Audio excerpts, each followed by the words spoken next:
Adventure, mystery, tragedy. The Khyber Pass has seen it all, as have the smugglers, still plying their trade more than a century after Rudyard Kipling penned this verse. The old Khyber rail line now serves as a footpath for an army of smugglers. On their backs, TVs and stereos, drugs and guns, nearing the end of a long journey to Peshawar from Dubai and Afghanistan.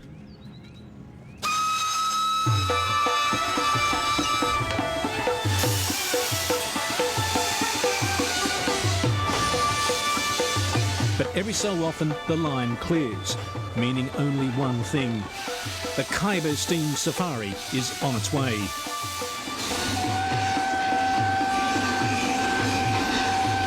This ageing relic of the British Raj was used solely to carry troops up to the hotly contested frontier, barely 40 kilometres away.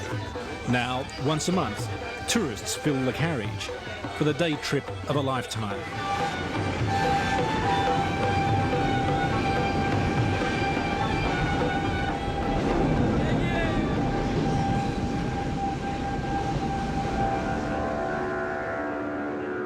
Just out of Peshawar town, a hurdle inconceivable in the glory days of empire. This is possibly the only train in the world under the direction of air traffic control as it trundles across the main runway.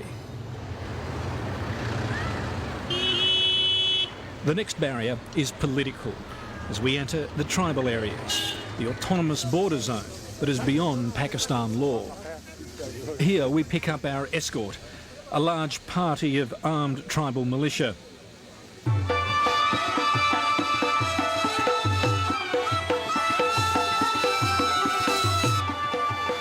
Like the British before them, Pakistan's rules accept that their control of the fierce tribes of this region is at best tenuous.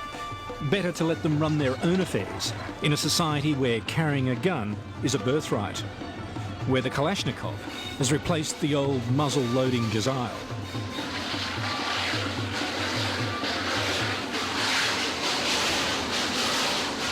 A scrimmage in a border station, a canter down some dark defile.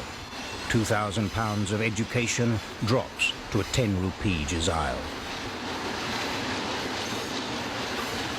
I suppose the Khyber Pass, I suppose it's one of the few places we can go to where we think this is where we got beat. This is where we spent most of our time running from.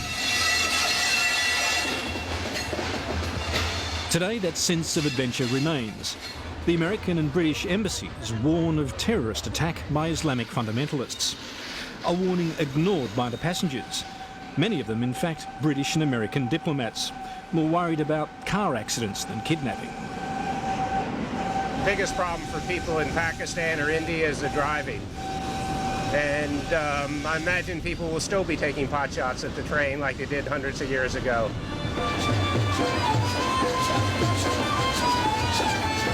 For the train buffs among you, some obscure facts. The line was completed in the 1920s. There are 34 tunnels, more than 5 kilometres of darkness. 2 engines are needed to push and pull the carriages up the steep hill. It was all guarded by a formidable network of forts.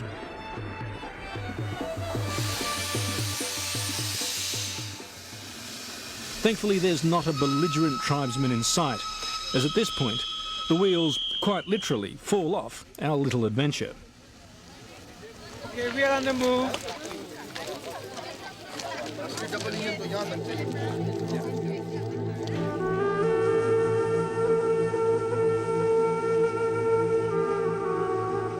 Every rock, every hill has its story, wrote a young newspaper correspondent named Winston Churchill in 1897.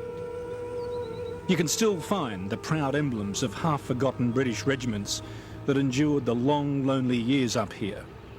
The allure of the Khyber has long proved irresistible to the adventurers of history. Alexander the Great, Genghis Khan and many others marched through the Khyber Pass, the strategic gateway to India, the gap in a mountain range called the Hindu Kush, meaning Hindu killer.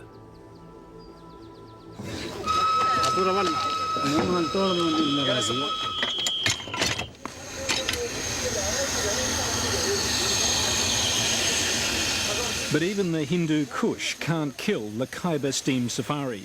We're soon back on track with only one engine. Young boys display that universal fascination for noise and speed. As we climb towards our final destination, Landi Kotal, home of the legendary Khyber rifles.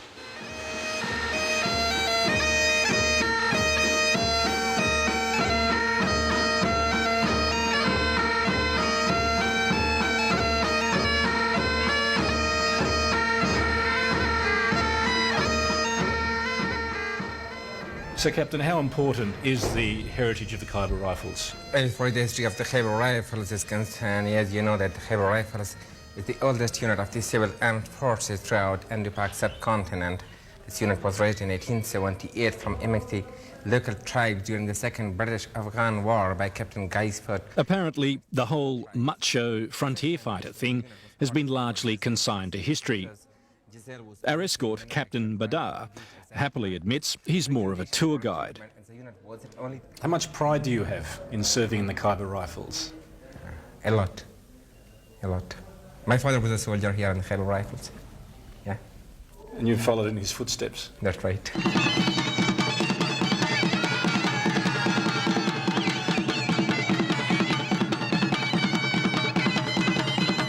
Outside, Captain Badar's men perform traditional dances with more than a touch of Broadway flourish.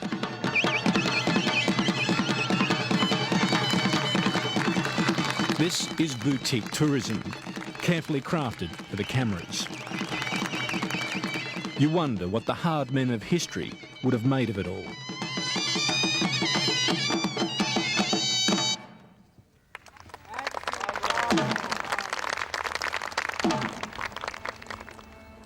But just beyond the heavily guarded rear gate lies a world that's changed very little in the past century.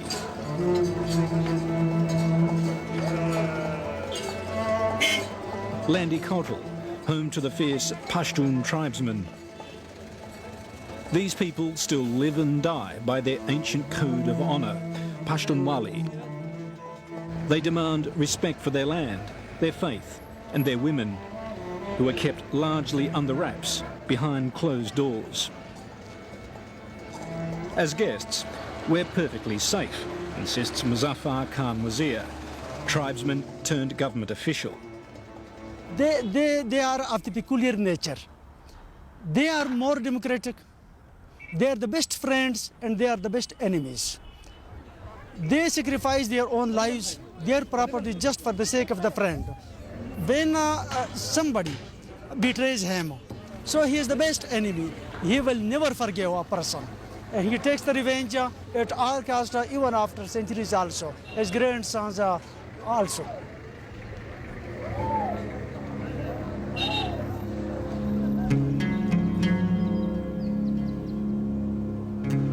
The railway line ends a few kilometres out of town, but for us it's off limits.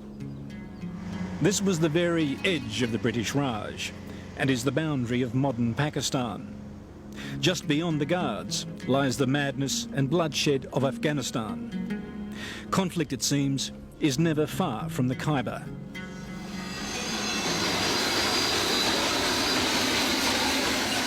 The railway, conceived in war, is that rare legacy that can be enjoyed in peace. Only 40 kilometres long, yet right up there as one of the great train journeys of the world. A journey through an unforgettable blend of legend and landscape.